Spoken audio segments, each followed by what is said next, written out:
ازيكم عاملين ايه؟ يا رب تكونوا بخير. كل لعيبه الكوره وكل نفسنا نلعب كوره ان شاء الله نشوفكم في اكبر واحسن الانديه. معاك كابتن اسلام مصطفى، فيديو جديد النهارده ان شاء الله هنتكلم عن اختبارات مودرن سبورت اللي هي فيوتشر. هنتكلم عن اختباراتها في اكتر من 8 9 محافظات.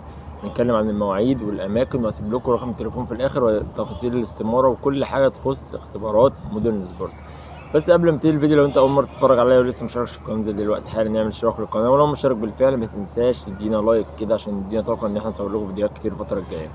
يلا نبتدي. نادي مودرن سبورت اللي هو كان نادي فيوتشر من الانديه القويه جدا في قطاع البراعم، يمكن بقاله سنتين الفرق دايما بتاعته فرق قويه جدا جسمانيا ومهاريا وجماعيا، فمن القطاعات اللي فرقها فعلا قويه جدا. فانت لو ناوي تروح اختبارات زي مودرن سبورت لازم اولا الولد جسمانيا لان بيتاخد في الاعتبار يبقى كويس، ثانيا فنيا يبقى على مستوى عالي جدا عشان ما تروحش على الفاضي وتتبادل على الفاضي.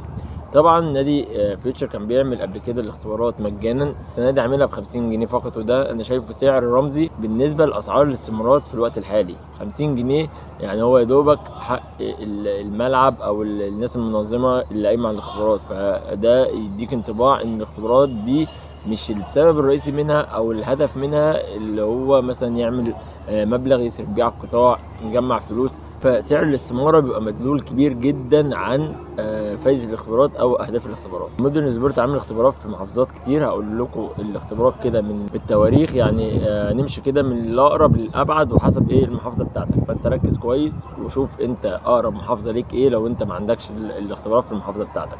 سعر الاستثمار قلنا 50 جنيه، المواليد المطلوبه من 2008 لحد 2017، من 2008 لحد 2017. اول محافظه الاختبارات هتكون فيها هي محافظه الشرقيه. محافظه الشرقيه هتبقى يوم ان شاء الله يوم الجمعه اللي جاي ده، يوم 23/5، يوم 23/5 في جامعه الزقازيق، يوم 23/5 في جامعه الزقازيق. تاني محافظه هتبقى فيها الاختبارات هتبقى في محافظه الدقهليه، هتبقى يوم الجمعه اللي بعديها يوم 30/5، وهتبقى في ملعب عمال المنصوره. المحافظه اللي بعديها هتبقى محافظه الفيوم، وده هيبقى يوم 3/6 وهتبقى في ملعب الساحه. المحافظه اللي بعد كده محافظه القاهره، هتبقى يوم الاربعاء يوم 11/6، لسه ما حددوش الملعب، ممكن بعد فتره تتصل بالارقام اللي انا اقول لك عليها دي وتعرف الميعاد بالظبط. المحافظه اللي بعديها هتبقى محافظه دمنهور، وهتبقى يوم السبت 14/6، يوم السبت 14/6 في ملعب الشبان المسلمين، ملعب نادي الشبان المسلمين.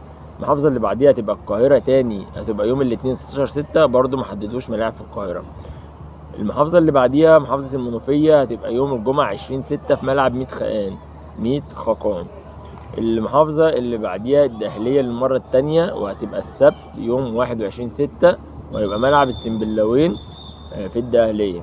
المحافظة اللي بعديها وهي بني سويف، يبقى يوم الجمعة 27/6 في نادي الشبان المسلمين. المحافظة اللي بعد كده وهي محافظة الجيزة، هتبقى يوم السبت 28/6، ولسه لحد دلوقتي ما تحددش الملعب اللي هيتعمل فيه. الارقام موجوده اهي عشان لو عايز تسال عن اي حاجه، او بعد فتره انت من القاهره او من الجيزه تقدر تعرف مكان بالظبط الاختبارات، تسال عن اي حاجه قبل ما تروح.